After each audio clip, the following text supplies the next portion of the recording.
आप सबको जय माता की।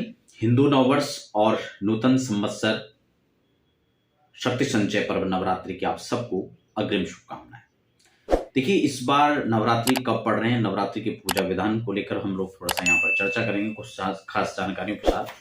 देखिए, 22 मार्च से यहाँ पर नवरात्रि प्रारंभ हो रहे चैत्र में, और रामनवमी यहाँ पर जो है 30 तारीख को रहने वाली है।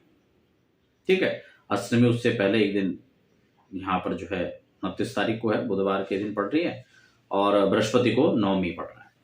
तो ये शक्ति संचय का पर्व है। नवरात्रि को लेकर के खासकर बहुत सारी जानकारियां मैंने पहले भी आपको दी हैं।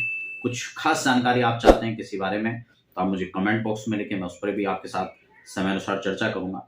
देखिए, एक चीज यहाँ पर है कि नवरात्रि खासकर जहां अनेक प्रकार की ऊर्जाओं को संग्रहित करने का भी एक हमारे पास अवसर होता है, और अनेक प्रकार की कामनाओं को पूर्ण करने में सहयोग जो है नवरात्रि करती हैं।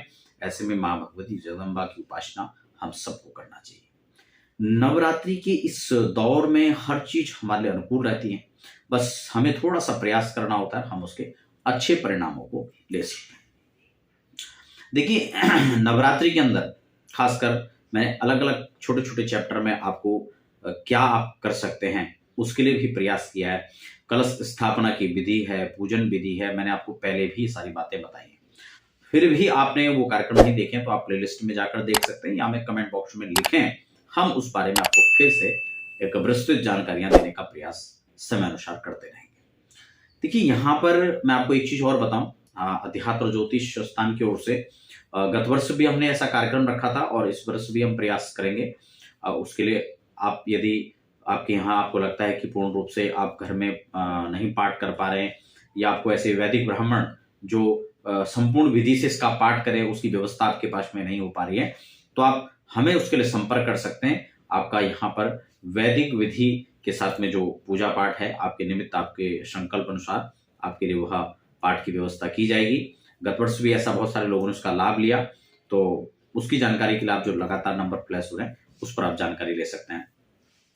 या फिर अपने घर में आप करवाना चाहते हैं, आपको लगता है कि वहां पर कोई ऐसा विद्वान आपके लिए भेजा जाए, उनकी व्यवस्था की जाए, तो उसके लिए भी आप संपर्क कर सकते हैं। ठीक, खास करके नवरात्रि का हम पूजा कर रहे हैं, पाठ कर रहे हैं, कलश स्थापना कर रहे हैं, तो एक चीज मैं आपको और भी बता दूं कि हमें संकल्प कैसे करना चाहिए, संकल्प कैसे लेना चाहिए। मैंने संकल्प की एक वीडियो पहले भी 2 मिनट की बनाई थी, मैं उसका भी डिस्क्रिप्शन में लिंक दे दूंगा। और कुछ लोगों ने फिर आग्रह किया था कि क्या हिंदी में संकल्प पॉसिबल हो सकता है, तो मैंने उसके लिए भी प्रयास किया है, वह भी आपको नीचे डिस्क्रिप्शन में वह लिंक मिल जाएगा, आप उसके माध्यम से संकल्प ले सकते हैं। क्योंकि बिना संकल्प के किया हुआ पूजन, कहीं ना कहीं आप ये माने कि भक्ति का मार्ग तो प्रशस्त हो सकता है, लेकिन कर्मकांड तो नियम और विधि को मांगता है। तो इसलिए संकल्प के बिना हम कोई भी कार्य न करें, इस चीज का हमें ध्यान रखना चाहिए। तो आप संकल्प जरूर करें। दूसरा, आप बहुत ज्यादा पाठ नहीं कर सकते तो चंडी कवच हिंदी में नहीं करने की आवश्यकता है, आप अपने जानकारी के लिए या भक्ति के तौर पर तो आप कर सकते हैं भजन कीर्तन, लेकिन पाठ करें तो आप केवल चाहे एक चंडी पाठ कवच का ही पाठ करें, लेकिन आप उसको जो मार्कंडे पुराण अंतर्गत जो लिया गया है दुर्गा सप्तशती में जो है, तो आप उससे ही जो है पाठ करें। उतना आप नहीं कर पाने तो दुर्गा जी के 32 नाम के पाठ हैं, बहुत इजीली मैंने आपको पिछले कार्यक्रम में बताया था, 32 नामों का पाठ कर लें।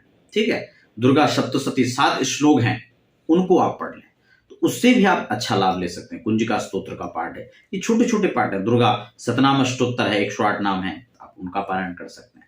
तो इन छोटे छोटे पाठ से भी आप अपने नवरात्रि में शक्ति पुंज का संचय आप जो है कर सकते हैं और उसका लाभ ले सकते हैं।